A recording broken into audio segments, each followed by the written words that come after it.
to public limelight and eventually got elected as Makadara Member of Parliament. Mike Mbuvi, aka Sonko, has never been shy of controversies, and today he stirred yet another controversy in Parliament when he sauntered into the chambers like a hip-hop star with studs and stunners and chewing gum to boot. Now, to some members, this was inappropriate dressing, not fit for the august house, but to others, and even to Sonko himself, he thinks that this was a statement of the changing times. Silent Bill reports.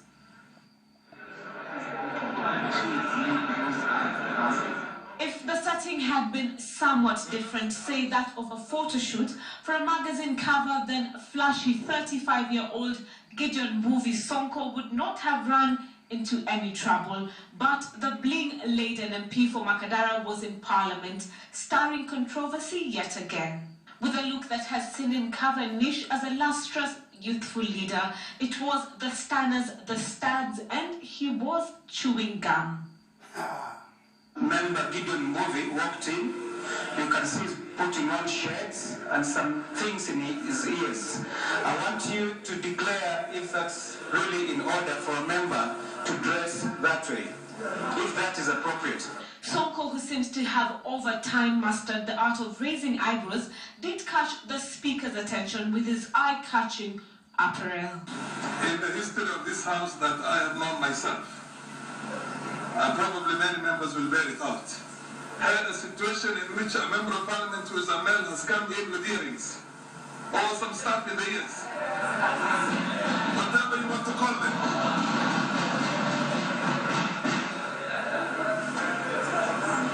Do you have any explanation for that? Mr. Speaker, I'm representing the youth in this house, Mr. Speaker.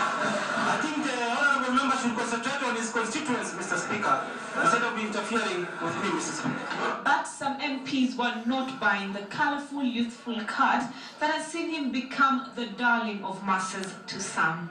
Mr. Mbuvi, Mr. Speaker, through your guidance, needs to have the totality of that dressing. So, earrings and a skirt would be in order for him. In the history of this world, since God created the world, men have never imitated women, Mr. Speaker.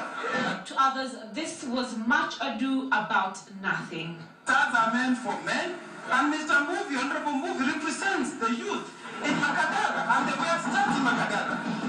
Mheshimiwa Mbuvi ana jina lake la kisasa la kiutani, anaitwa Sonko, na ukifuata tabia na mienendo ya kina Sonko ndio hii. Sasa yeye anathibitisha wazi kwamba yeye ndio Sonko. Dressing is personal, and unless if it is totally offensive, even the way we are dressed today, everybody is dressed according to taste. This to some may add to Sonko's misdemeanors, but this latest incident perhaps bringing to the fore the struggle within the society between the Conservatives and the Liberals. However, this incident is not the first of its kind. Former Kamkunji MP Simon Mbuvi was chased out of Parliament after he showed up dressed in a sackcloth in a bid to make a statement. And I want to say this to those who are parents.